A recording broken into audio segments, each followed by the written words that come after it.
We are taking it from the book of Isaiah, chapter 43, verse 19. The Bible says, "Behold, I will do a new thing. Now it shall spring forth. Shall you not know it? I will even make a road in the wilderness and rivers in the desert." Let us pray. Lord, we thank you for always renewing us. But my prayer today is that the way you renew us will always be caught in the Spirit. Let us know the new things that you are doing in our lives. And let us not depend on the old, because you are always doing something new. And you want our hearts to receive it. We thank you in Jesus' name. Amen. You may be seated. You know, when I was a kid, I listened to some types of music. And I remember when we went this year to the conference in Speyer, we went to a restaurant and we were eating when one of those songs in my heydays was being played. And when I heard the song, I was just asking myself, wow, if this had been 30 years ago, my mood would have been what? Different. My mood would have been very different. Because when I was a teenager, anytime I heard that song, it put me in a certain frame of mind. Okay? Excuse me. It put me in a certain frame of mind. It was like heaven to me. You know, but when I heard it, this time of my age, it was like, God, thank you that you have removed me from this. I don't know whether you understand what I'm saying. You know, those times when I was hearing the music, I gave my life, everything that is in me, to that music. I had some, if the music was playing at that time, it was like, I am in a different planet, or on a different planet. But when I heard it, because I have moved past that life, when I heard it, it was like, God, I thank you that you've given me another life. You know, the reason why I'm saying that is, God always wants to bless us, you know, and if you do some things, you know, in a certain way, in a certain amount of times, you get stuck to that thing, okay? I know many of us have habits. I don't know whether you want to tell me about yours, okay? There are some things that have stuck. You do it all the time. For example, people wake up and automatically they take coffee. It's a habit, okay? There is something we do that it gets stuck in our brains. You know, we call that, the brain creates something like an autobahn. The brain creates a highway. We call that neural pathways.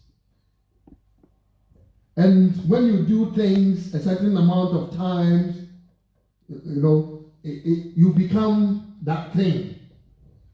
And you always do that thing. And if you do that thing all the time, people will say, oh, that is how he is. Oh, that is how Brother Nico is. That is how Brother Eddie is. It's not that you were born that. Okay? But it is something you have practiced. You have done it a lot of times. And you continue to do it. So it becomes part of you. And even if somebody commits a blunder, a sin, with that attitude or with that, they will say, oh, just leave him. That is how he is. You know? But maybe he has developed an attitude of maybe insulting people. Don't you understand what I'm saying? Maybe that is the person's attitude. He was not born with it. But because it is practiced a certain amount of time, because he does that all the time, or she does that all the time, even when she's not, people drink and they cause problems. Okay? And they say, oh, don't mind him. That is how he is. All of you are confused. Although he's using that to cause a lot of problems, but we say, leave him. That is how he is. That is how she is. You see, so how many of us want God to do a new thing in our lives? Be careful, because I'm setting you up. You know, because it's a real challenge. It's not that God doesn't want to do new things in your life, but it's a real challenge. You know, because what I'm talking about is, if somebody has developed this habit of alcoholism and causing trouble and doing, or a habit of drugs and doing all these things, you know, for the brain again to take another new thing in, which is coming to replace that, it is almost impossible. I don't think you are getting it. If something is coming in to take that out, to take that habit out, they are at war. And it's almost impossible for that new thing to come in and replace that. Although nobody would like to test the new thing that God might be bringing in your life, you always think the old in your life, it's okay. Because the reason why I'm saying this is that these people, the people we call Israel, God's people, he always wanted to do things for them. He always wanted to bless them, just like he wants to bless you and I all the time. You know, and God always tells them things. I am going to do a new thing. A new thing. I am going to take that old thing out. I'm going to do, or you see, I'm going to replace the old with something new. You know, because everything God does, the more we move forward with him, everything he does is better than the previous. Because we grow in him. You see, so he was, through the prophet, he was telling them, and he was giving them a prophecy, okay? This wouldn't happen for a long time. He was telling them of how they would go to Babylon, and then he will save them again. Okay, I use this because I want to bring you to a story, or I want to bring you to a point. The prophet was telling them something that would happen hundreds of years to come. God will take you to this place, but he will do a new thing. He will save you again. And in the same promises of God in the Old in the Old Testament, something like what Jeremiah did. Jeremiah promised the people that, okay, we have a law, we have a covenant with God. He signed with us on Mount Sinai. He gave us the law through Moses. But a time is coming, God is going to give us a new covenant. He told, put it on, yes. Jeremiah said, behold, the days are coming, says the Lord, when I will make what? A new covenant with the house of Israel and with the house of Judah. He says, not according to what? Not according to the old one, okay, that I made with the fathers, that I took them by the hand. He was reminding them of that old covenant. It wasn't that the old covenant was bad, okay? Just he was telling them it couldn't save, but it was a way, as the Bible says, it was a schoolmaster to bring us to the perfect thing. So God says, a time is coming, I am going to do a new thing. It is not like the old one. It is better than the old one. Okay? So he told them this, because he says, the old one, my people broke. Although I was a husband to them, they broke. But I will give you a new one, which is better than the old one. You know. But when the new one came, what did the people do? What did Israel do? Put it there. Because Paul used he used some illustrations in the book of Romans chapter 9. So when the new one came, Paul says, I tell the truth in Christ. I am not lying. My conscience also bearing me witness in the Holy Spirit. He says, I have a great sorrow for my people Israel.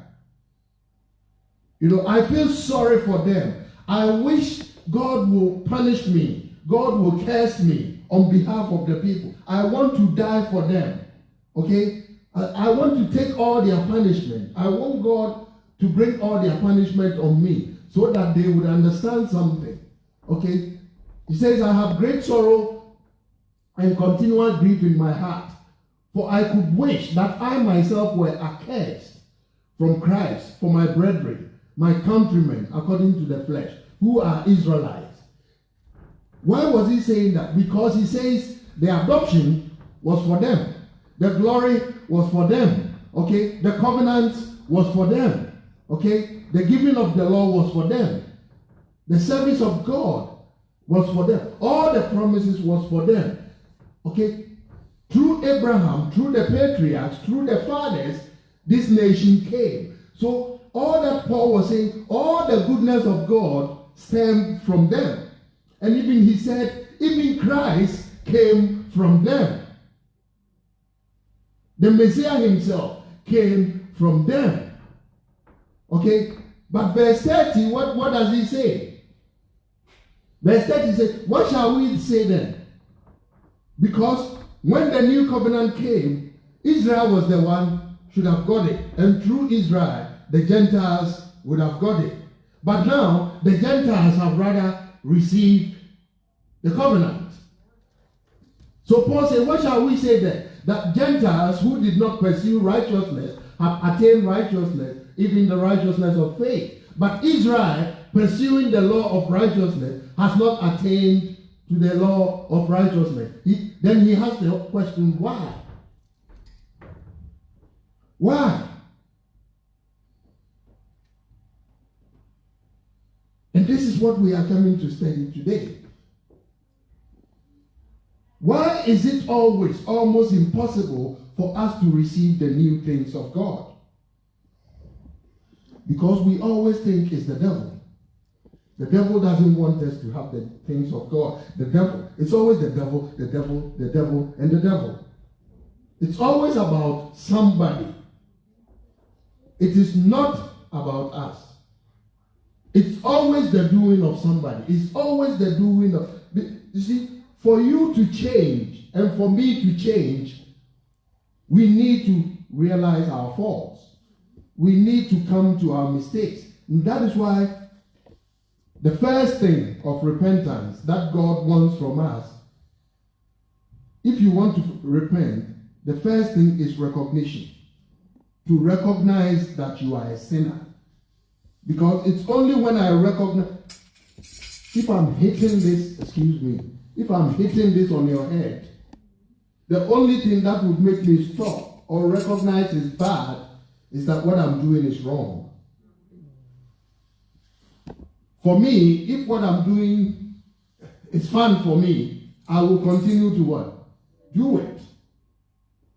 Unless I realize, oh, blood is coming. Oh, look at what is. You see, unless I recognize that what I'm doing is wrong before I would stop. But if it's fun for me, there is no way for me to stop. You see, so, those who are still stuck in the old, if it's fun for them and they are getting all that they think they have, it's almost impossible for them to stop.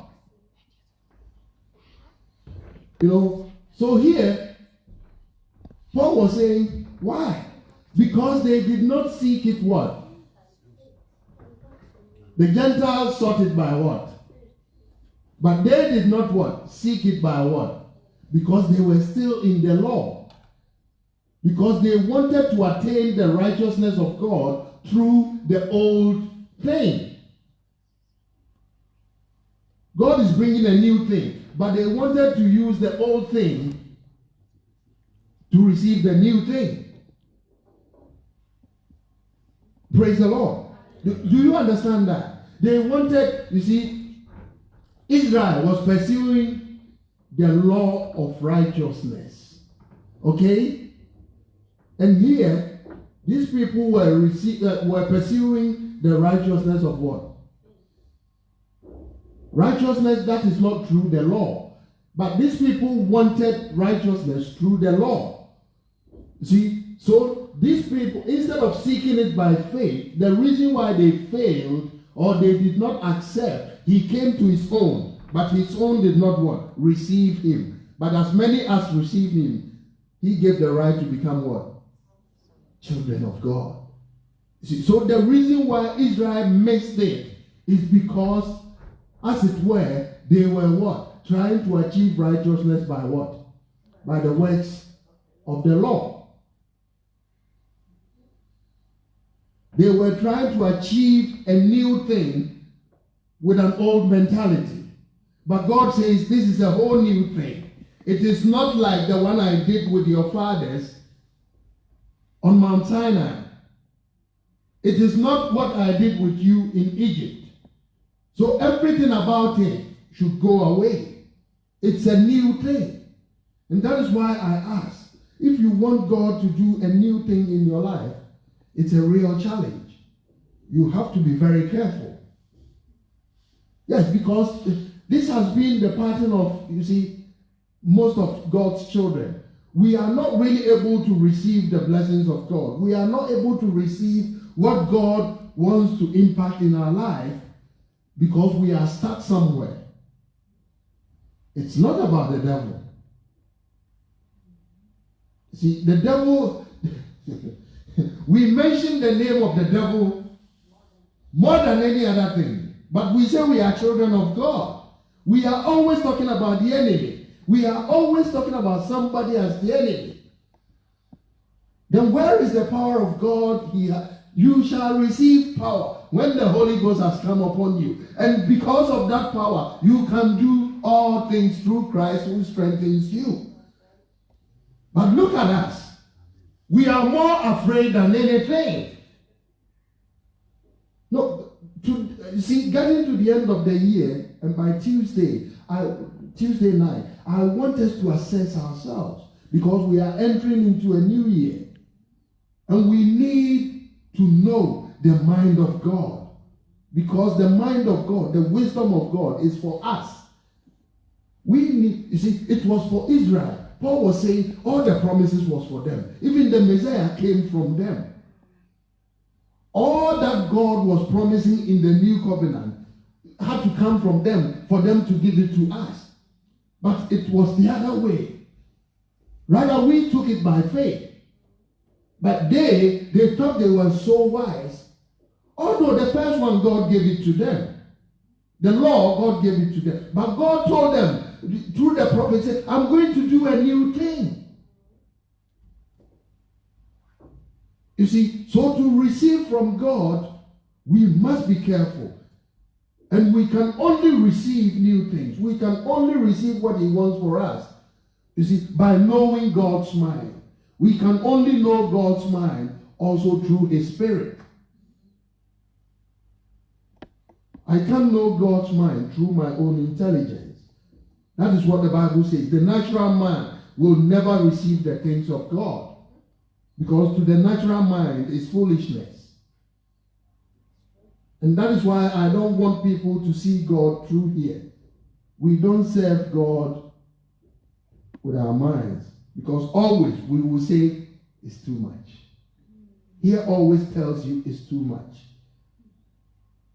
You see, that is why he says, serve me with faith. Believe in me. You might not understand all, but believe in me. Because here would always make sense. You know, but if we were to know everything of God, then there will be no use of God. Then we are all God. But he has to remain God. Praise the Lord. So he was just telling the Romans, thank God you accepted it by faith.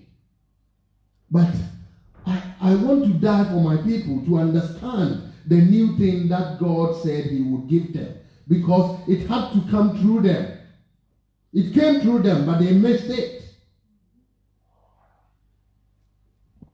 And many things are supposed to be through us, but we miss it.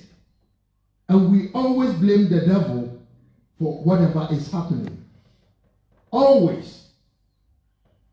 Look, if we are the children of God, never has God told us that the devil wouldn't try. The Bible says we are not fighting against flesh and blood. We must understand that. But after saying that, he told us the things that God has given us to be able to conquer that. We will face these things. I want us to understand how we deal with the devil. We are not dealing with flesh and blood. But God says, put on the whole armor of God to be able to stand when he comes. And the Bible also says, resist him and he will what? If it looks like, if it acts like, you see, if what is, you don't say, I have the power of God, so I can. That is what, he says, resist him. Don't give him that chance.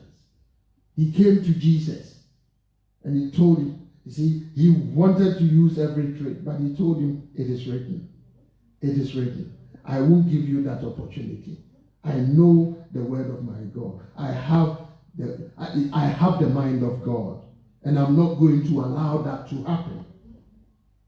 You see, so let us put the devil aside when things are not happening, because the way we are mentioning the devil and using the devil is really causing, it's even blocking our Christianity. It looks like if we don't understand the word of God. If nothing is going on, or if nothing is not going the way we like them to go, it's the devil. It's the enemy. It's always the enemy.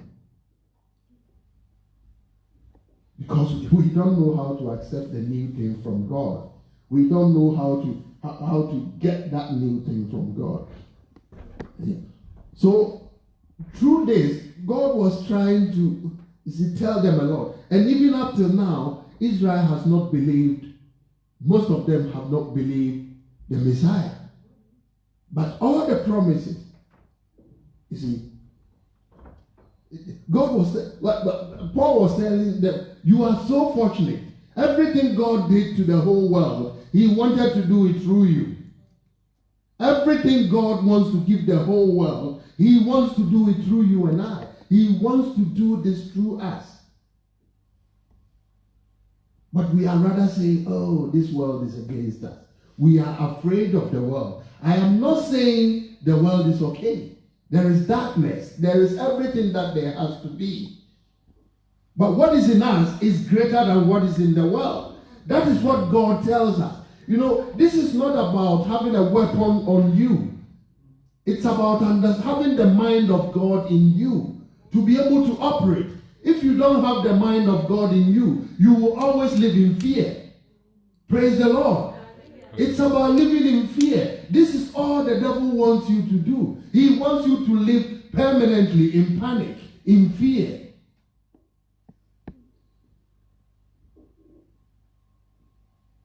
But God wants you to enjoy every day a new thing, a new life. But the way we understand God is different. The way, you see, excuse me, God's people, and Paul was grieving for them. He said, why should this happen to you? Everything came through you. Everything was for you. Why would the Gentiles take it? And you sit there.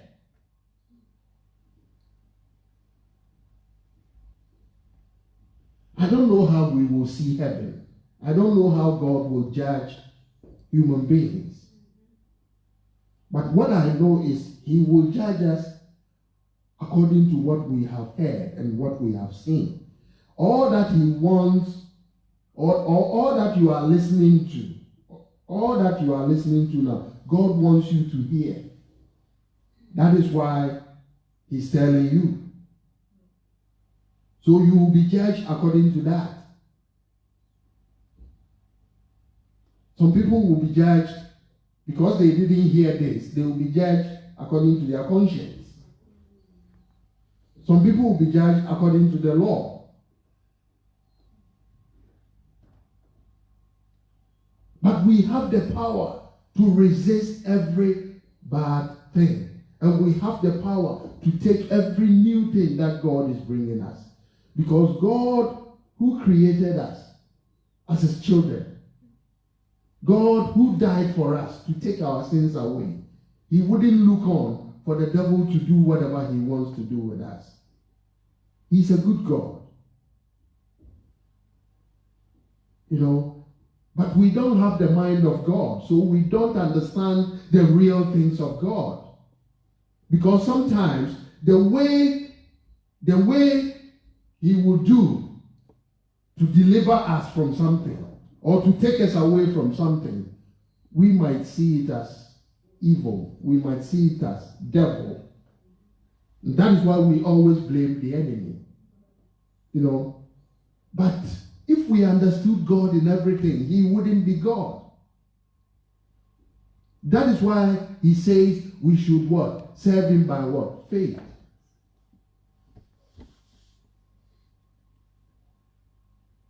Just believe Him. Because this God is so holy, He wouldn't do something wrong. If you believe Him, it's for your best. Praise the Lord. You know, He said, I am so true. I am so faithful. Troy. I am so faithful that if you rely on me, if you believe in me without thinking too much about things, you will see my righteousness. But the fact is, many a times in our lives, the things that God has to do, we take it over. And we become our own God. You see, and it's almost impossible for us to receive from Him. You know, as I said, He wants to bless us. And He always wants to bless us with something new. He told Abraham, I'll bless you. And what I think about God is also, anytime He wants to bless you, He wants you to be a blessing to others. It's not about you alone. It's about people. He wants to use us as His children to show other people. He wanted to use Israel to show all the Gentile world, these are my people. You know, although they were doing bad things, but He was still fulfilling His promises. And it's still with us. We always do the wrong thing. So, but He still fulfills His promises just for the people outside to know. that we have a Father who always will fulfill his promises. And the fact that he will always do it has to make a son think that, okay, the fact that he will always do it, even if I do the wrong things, that prevents me from doing the wrong thing. Do you understand that? The fact that even if I do the wrong things, he will do it, does not give me the license always to be doing the wrong things. That is what God tells us. Don't you see what I want to do for you? Why do you continue to be unholy? Why do you continue to be unbelieving? Why do you continue? Israel was everything, but God was still fulfilling his promise. And he gives us the opportunity. He said, don't you see them? You see? And the Gentiles who didn't have anything at all to do with God, when the message came once, they took it by faith. So Jesus was spreading everywhere apart from Israel. But it started there. Everything started there. You know, he will say, the Messiah himself, he came from you. You came from Abraham. Everything that God said, the laws, the promises, the ordinances, the command, everything came from you. But now look at you.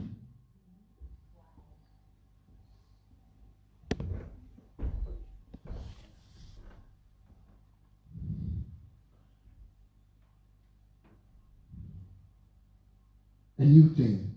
It's a big challenge. You know, it's a big challenge. For example, to start a business. I don't know if any of us here is a business person. You know, I know it takes a lot of things. You know, it takes a lot of courage, I will say. A lot of courage to start your own business. You know, the startup cost. What everything will cost. You know, the government regulations, bureaucracy. You go to this place and that place, those papers, full lot of, you know, before you start a business, you have to register, you have to do this, you have a whole lot of bureaucracy.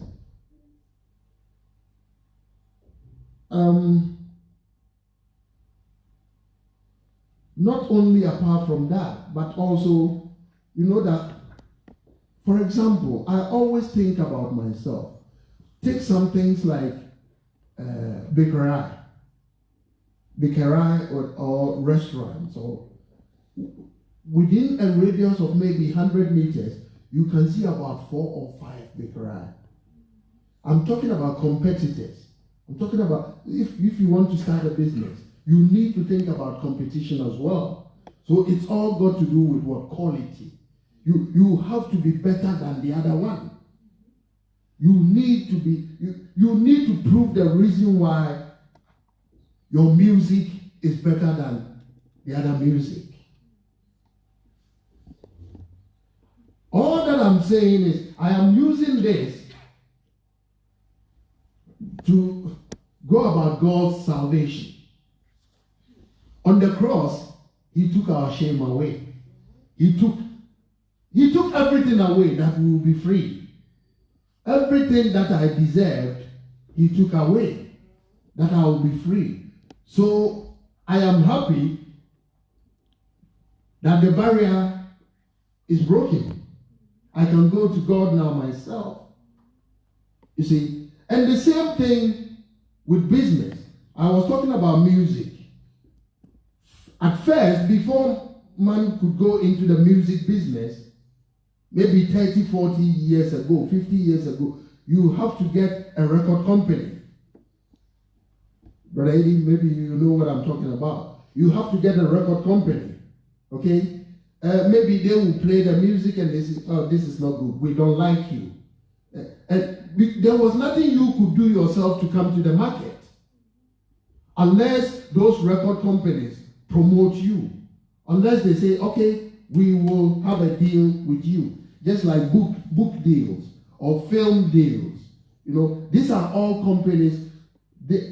Some other people will tell you whether it has to come to the market or not. In those days, it was like that. And in our time, before this promise would come, we couldn't go to God because of all these things. We couldn't go to God. So in a way, some barriers had to be broken. I know right now, if you want to set up a business, it's difficult. But many of the barriers have been broken. If you want to, record a song now, you don't need to go to a record company. You need to have the right software. Have the right software. Okay. What do we call this?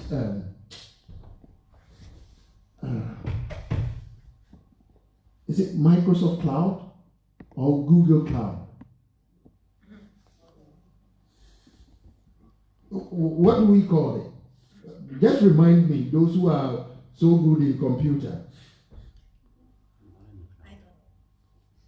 I don't use it.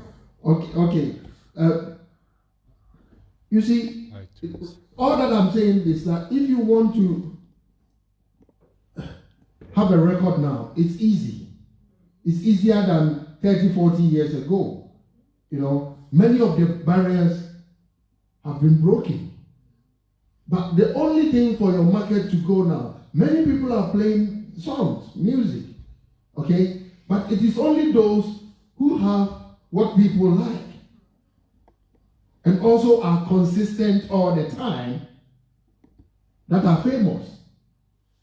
So it needs consistency because the market is vast. But you have to be consistent. And whatever you bring out must also sell. If it doesn't sell, that is the end of you because many are there. I just want us to understand how God has set us free. Although I'm not saying there are not some challenges. There are challenges. But the barrier has been broken. God has set you and I free. There were so many things that couldn't allow us to go to God. But when Jesus died, we were free of all that. Hallelujah. Amen. And that is the good news.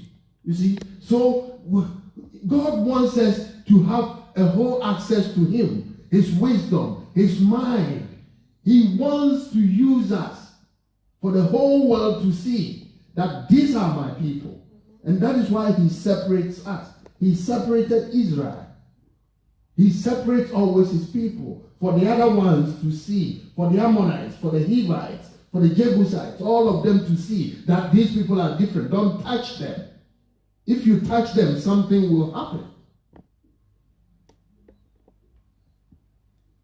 And that's why He told them, don't serve their gods. Don't do things that they do. Don't intermarry with them because they will always, get you to their place. Because it's about lust. It's about a whole lot of things. Do not love the world because there are so many lusts. Lust of the eye, lust of, so they will get you there. Don't think you can get them in. No. So separate yourselves. So when He died, he really wanted the best for all His people, those who believe. Israel did not believe. They wanted to come to church 7 times a day. They wanted to fast twice a year. That is what, will make me die. And Paul was telling them, I wish you could understand the new covenant. It's not about how many times you fast. It's not about believing in what Jesus did for you on the cross. Amen. That is what saves you. So, you see, for us, the way we are trained as human beings makes it difficult for us to replace a new thing with the old thing that is in us.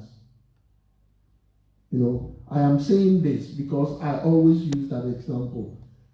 In our country, when I was young, there was a market, and people were carrying those things, tomatoes or whatever, they were always carrying them on. And the government said, no, we are going to build a big market so that there will be a tomato section, meat section, everything. Then you will sit in the shops and sell the goods, if you understand what I'm saying.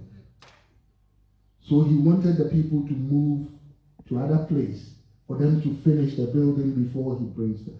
And the people said no. For the 1 year that it was going to take to build, I'm talking about Connection Market. For the 1 year that it was going to take to build, see, from that old lifestyle, coming into a new lifestyle, it was almost impossible. They were going to build for them. Now they won't carry things again. Now they will have their own places of sitting, but they still didn't understand. And thank God the government did it anyway. So that is how we are. For us to get the new things in, we love the old. We get so used to the old that if even God says, I want to make something new, it's almost impossible. And God is telling us today that this chain has to be broken in Jesus' name. Because the enemy always, he wants us to blame God. But this God is so holy, he is so faithful, he is so good, that everything that is happening in our lives, if once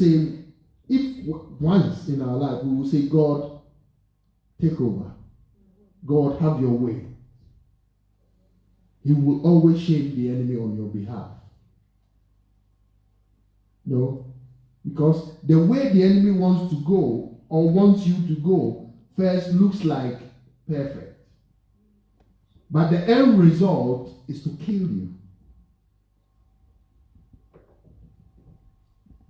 Those who start drugs, those who start everything, first when they are doing it, they think they are high. They think everything is okay. If you don't do it with them, they even consider you as, he doesn't know what is life. I remember when we were going to school, there were people who were always high. They wanted always to be high. And if you are always having your Bible and everything, they think you come from a different planet. You see? But the end result, if they fail their exams and all those things, then they will see that, I did the wrong thing. See? But when they are doing it, they think they are so high. When people are going to discotheques, and they think, and if you are not doing it, they think, he doesn't know what is life. But that is not what is life.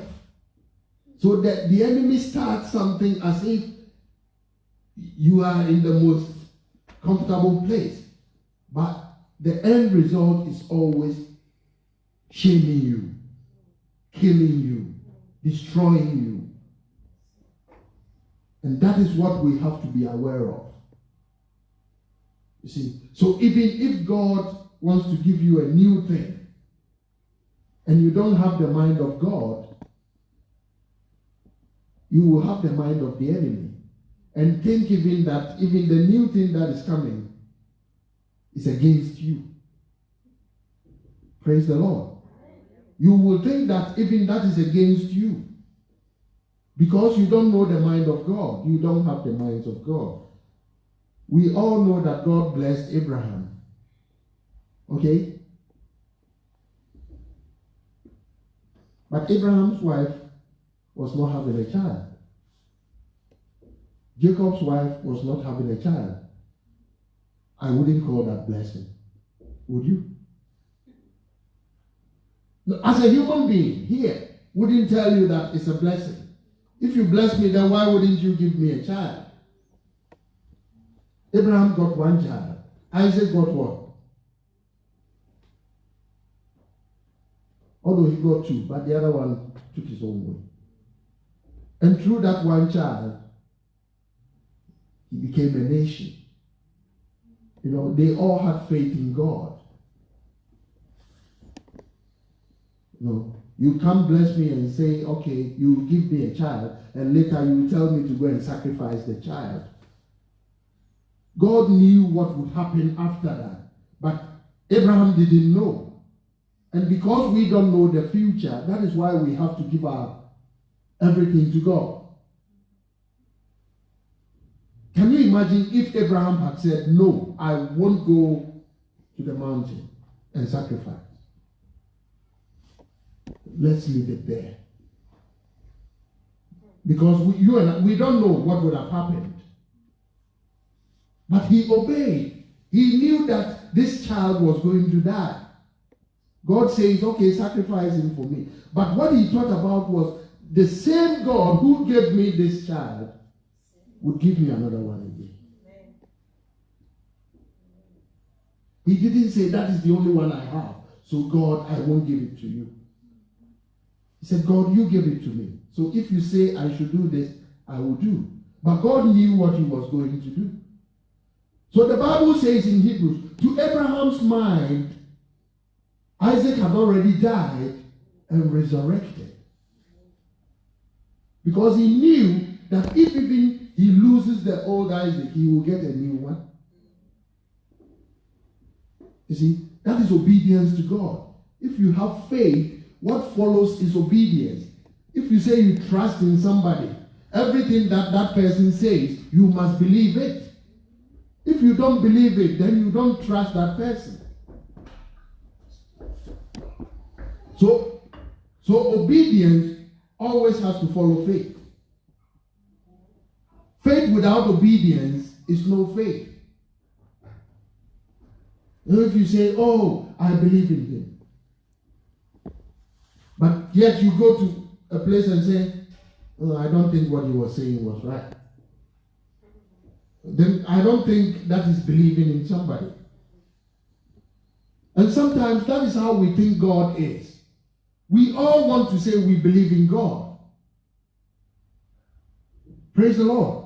But it comes to a place we would say, yeah, I don't think he was saying the right thing. I don't think he was doing the right thing. See, all because it doesn't line up with what you want. There are so many things in the Bible which does not line up with what we want or what we want to see. So if we see those things, we would say, the same God I say I trust wouldn't do this. We don't understand. That is why he says, just follow. Just follow. Just believe and obey. Other than that, you would never see any new thing in my life.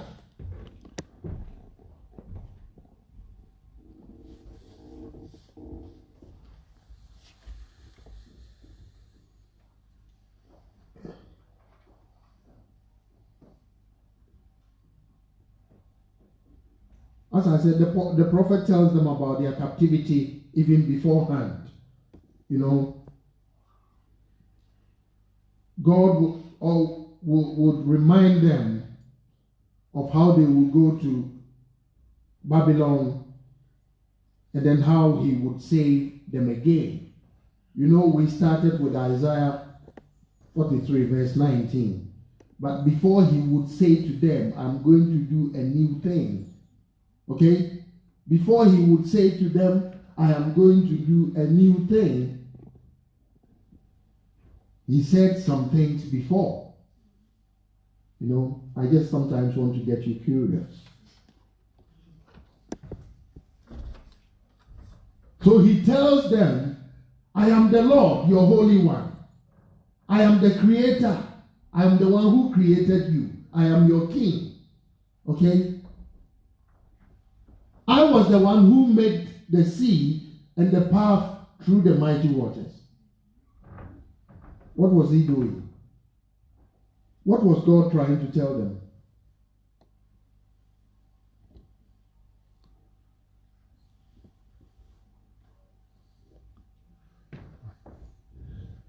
God did not remind them of their sin, although they were in sin. Okay? God didn't say, because of the bad things that you are doing, I am taking you to Babylon. He just made them know that because of your sins, you will go to captivity. But then he reminds them of a miracle that he had done for their fathers. When they were in captivity in Egypt, I made a way in the sea. I made a way in. You remember, he says in verse 19, I'm going to do a new thing. Okay? Before he said to them he will make a new thing, he brings to their. He didn't say because you are sinners I'm taking. He says you will go to captivity. Okay? But the one speaking to you is the same God who made a way for your fathers when they were in Egypt, when they were coming to the promised land. Okay? He said, that says the Lord, who makes a way in the sea and a path through the what? Mighty waters. Who brings forth the chariot of Pharaoh, okay? The army and his power, everything. He says they shall lie down. They are all under the sea now. Okay? And they shall not rise. They are what? Extinguished. Okay? He was telling them about the previous miracle he did for their fathers. He didn't do it for that generation. Okay? But he was expecting this generation to have even looked on the miracle and not do the same things their fathers did. But they did not. They were still continuing to sin. So before they would go to Babylon, he was telling them, you will go. But remember, I am the same God who took your fathers out of slavery. Where there was no way, I created a way for them. I think today you sang it. He made a way where there was no way. And I believe, he will do it what? Again. I believe he will do it again. You see? We always believe God because he has done something in the past, he will do it again. So he was reminding them from verse 15, verse 16, verse 17. But God messes the whole flow in verse 18.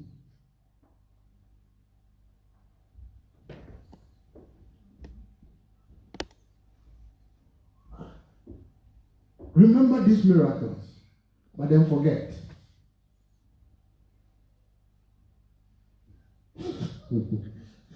God says, remember all of them. Remember everything that you do. But he says, do not remember the former things. All these past things I'm telling you, forget about them.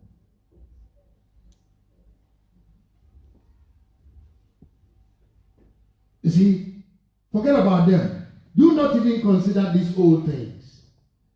Then he said in verse 19, can you go there again? The first scripture. The verse 19. He tells them, behold, I will what? He said, forget about the old ones. Okay? Forget about the old ones. Behold, I will do a new thing. Now it shall spring forth. And this question there baffles me. Okay? Shall you not know it? God was asking them, shall you not know it? Why do you think God was asking them that? Because he knew their hearts. He knew that a new thing coming in would almost be impossible for them to take. He said, shall you not know it? He says, I will even make a road in the wilderness and rivers in the desert. So God tells them that. Go back to the scripture, 15 to 18.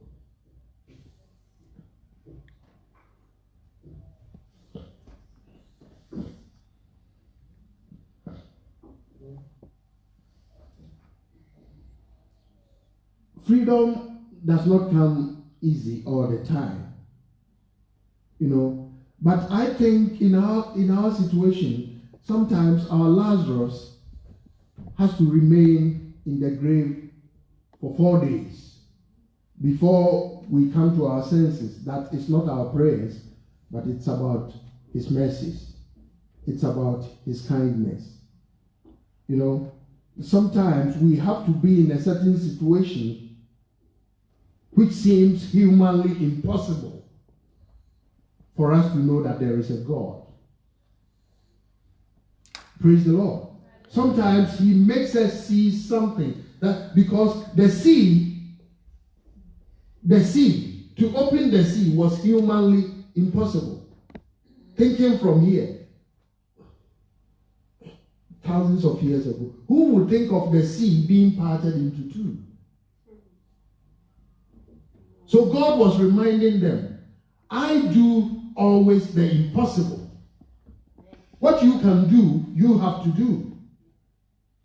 But in your life, I will always do the impossible for people to know.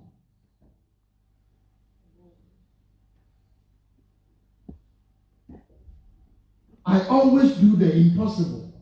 It is humanly impossible. They will say cancer, humanly impossible. The doctor will tell you, but I will do what is humanly impossible.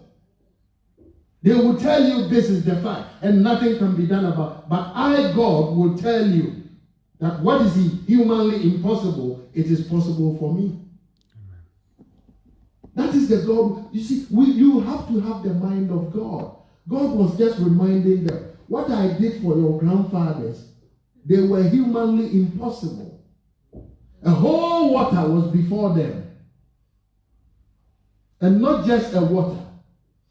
It was a body of sea. But I did what?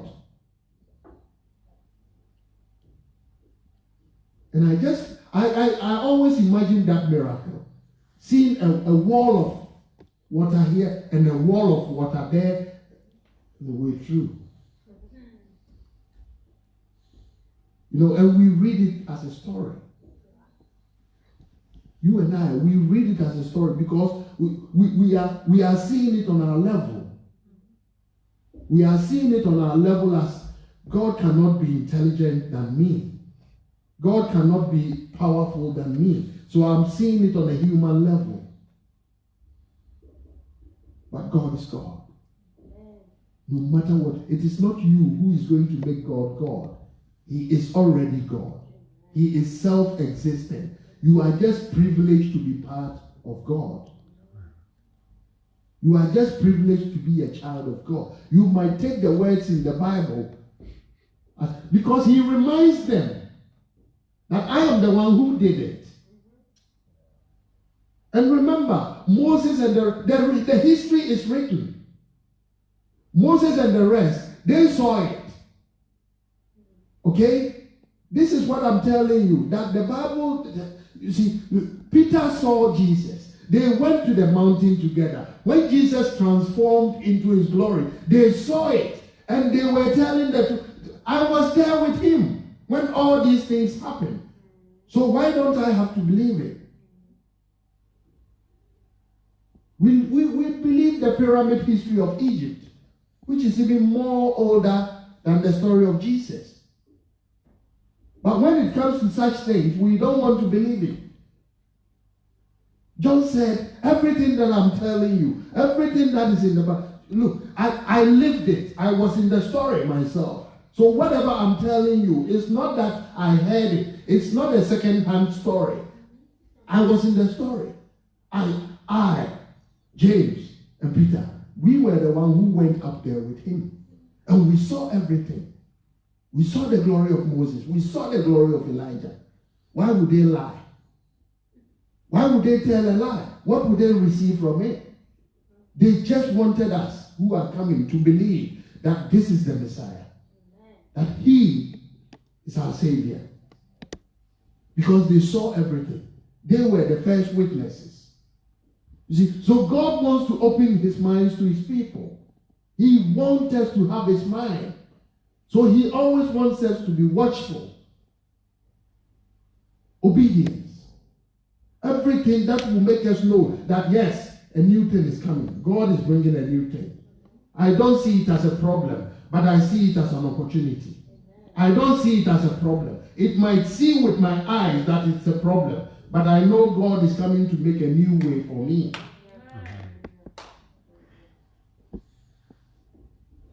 As I said, Lazarus, for example, if Jesus had gone to wake him up, they wouldn't have known the resurrection side of Jesus. So he had to wait for 4 days for it to start stinking. And he said, okay, you have seen me heal the sick for a long time. Now I'm going to tell you that I can do more than that. I can raise the dead as well. But when we see death, we think that's the end of it. When we see cancer, we think that's the end of it. Because we don't have the mind of God. God wants to do a new thing.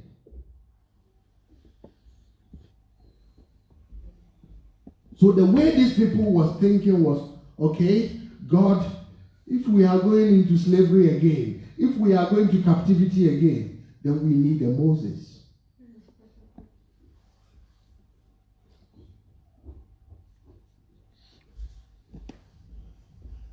What God was telling them is forget. He was not telling them to forget about the miracles. You know, it's easy to say, let's forget about the past and move on. Okay? It's always easy to say that. And the Bible even tells us that. Okay? But what the Bible tells about forget the past and move on is your past mistakes. It's your past shame. It's your past. It's the things that were wrong in your past. Please. Huh? God wouldn't tell you, forget about the miracles of the past and move on. Never. God will say, forget about your sins. Don't do that again. Forget about the worst things in your life.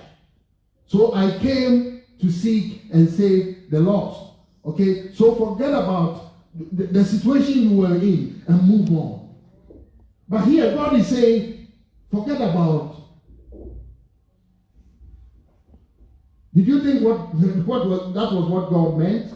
No, he was telling them, you are always committing yourself to the system and not the source.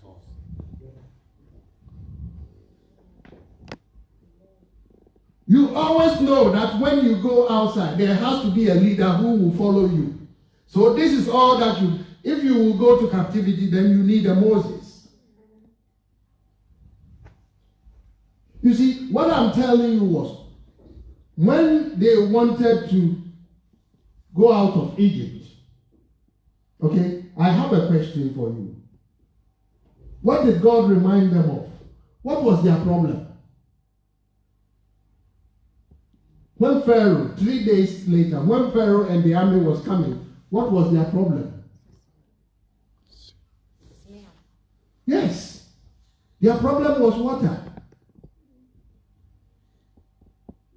And after they crossed, after God made a way for them, and they crossed, and they were on the wilderness, what became their problem?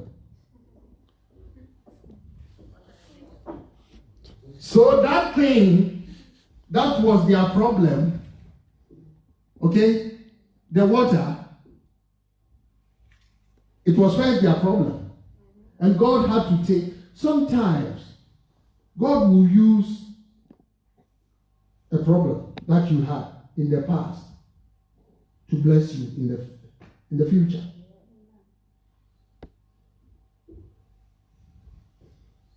When they were going to cross, water was their impediment. Okay? But when they crossed and they were walking on the desert, they had to be blessed when God had to hit the rock for them to what? The same water that was their problem became their blessing. And God was saying, I am going to do a new thing. So God was saying, don't always think about a pattern. God was not telling them to forget about the miracles. Because what always makes you and I, we miss God's promises, we miss God's miracles, is because of the previous miracles he had done for us, the way he did it. Because we are always thinking of the same pattern. That God, this and this and this and that had to happen before I know that it is God. Yes. You see, we are still serving God with our minds. Okay? I am not sure that Joseph thought, okay, prison had to happen, the pit had to happen, Potiphar's house had to happen before I know that God is working. Nobody would think that. If God is in it, I don't have to go to prison. If God is in it, I don't have to face any pit. If God is in it, I don't have to go into adultery. I don't have to.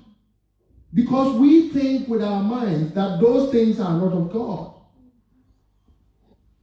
And so if he's about to do a new thing in our life, we think, oh, that and that and that is how it has to happen. If it's not happened that way, then...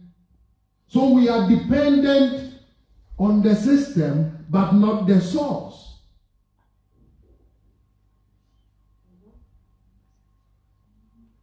That is what is blocking our blessings. That is what is blocking whatever new God wants to bring in our lives. So he was telling them, do not remember the ways I did it. Remember the miracles, but don't remember the pattern.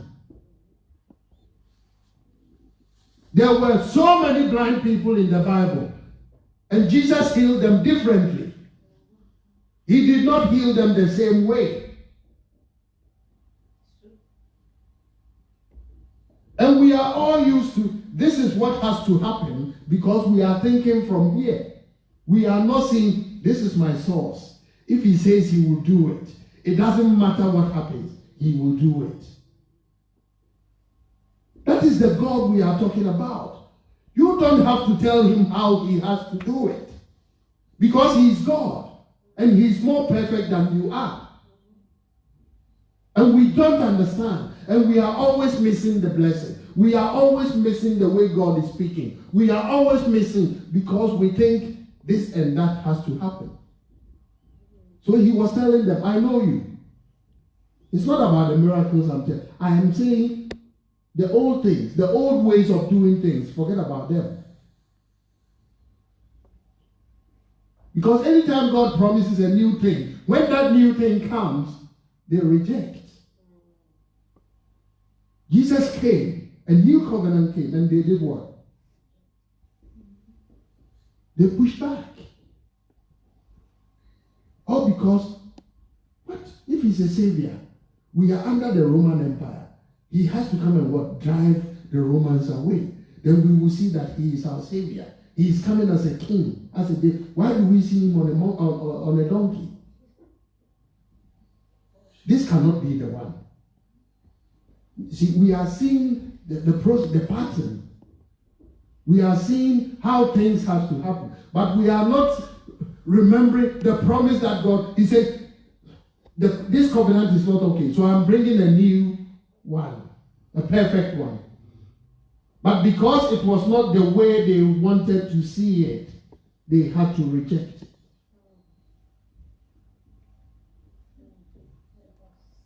If it doesn't come the way we want to see it, as if we are the ones going to do it. And today, God wants to remind us that every day in our lives, he wants to do a new thing. But you have to allow him. Allow him by your faith.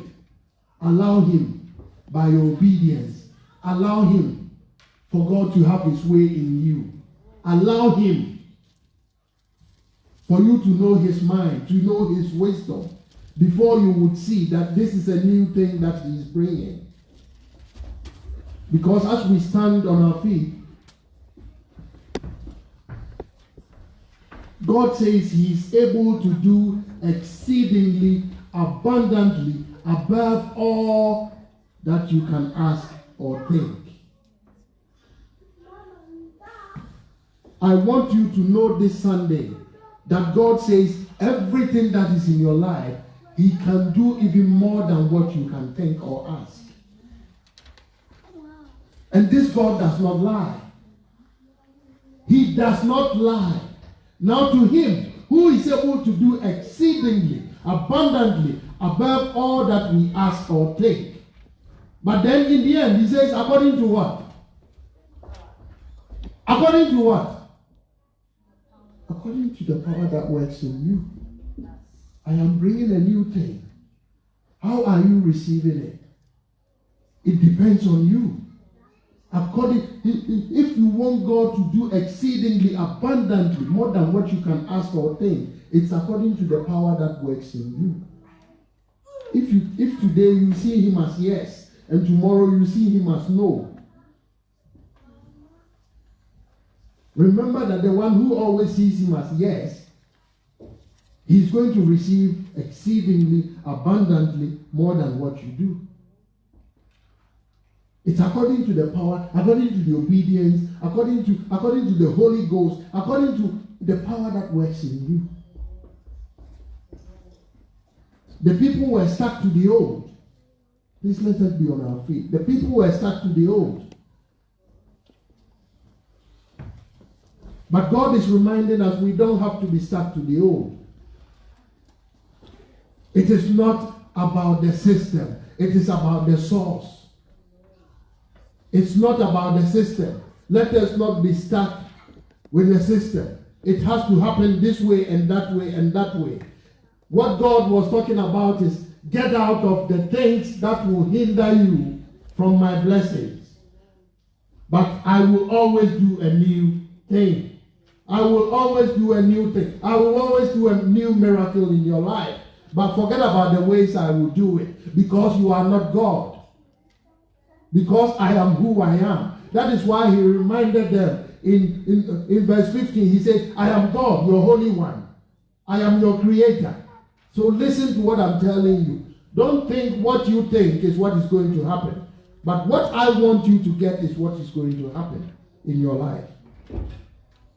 I want us to pray for every hindrance. Let us put the devil aside today. And let us put ourselves before the Lord. Let us release ourselves before the Lord. A living sacrifice, holy and acceptable unto the Lord. I want you to release yourself, because many of the things that we are not receiving is not because of the devil. It's because we are telling God this is how, or we are telling, if we don't see it this or that way, it is not. But God is saying, I am the one who makes the things. I am the one who does them. So the way is mine. The way is mine. Don't depend on the ways I do it, but depend on me. I want us to pray and put our whole dependence on the Lord. Let us depend on him alone. It's not that he won't bless you. He will do exceedingly abundantly, more than what you think, more than what you can ask. But allow God. Allow God. Which power is working in you? Is it the obedience of God? Is it? Why don't you just give yourself to him today? Why don't you just give everything to him today? Israel missed the opportunity. They missed everything. They missed the promise of God because they were stuck in the old. And we are also many a times stuck in the old. And we are not seeing the real promises of God. Today, God wants to open the way in your family. God wants to open the way at your workplace. God wants to open the way, and He wants you to have His mind through His Holy Spirit. He wants you to have His goodness. He wants you to have everything good. He wants you to have His miracles. But it's not about the way. It's about how you take His power to work in you. It's according to the power that works in you. Lord, we thank you. We bless you for this day. We thank you for opening our eyes. You have given us the power to be able to do everything, Lord. Let us be able to stand. Open our understanding to your word. We want to have your wisdom. We want to have your mind to know that whatever is coming in our way, we know that you are coming to make a new thing. It might seem scary. It might seem dangerous. It might seem even death. But Lord, you want to prove to us that you are the resurrection. If even death will come, we know that you will resurrect every dead thing in our lives. And today, we won't see how scary that thing is and say it is the devil. Because we know that the way you do things is not the way we think. Lord, we thank you and we give ourselves completely to you today. Our children are in your hands. Lord, build them up. Let them have your mind as they grow. Because the mind of the world is polluting them. Lord, we pray for your presence in our homes, in our lives, at our workplaces every day. We want to be different people who can always hear your voice, who can have your mind, so that we can receive the new things that you have for us. We thank you. In Jesus' name. Amen. Amen. God bless.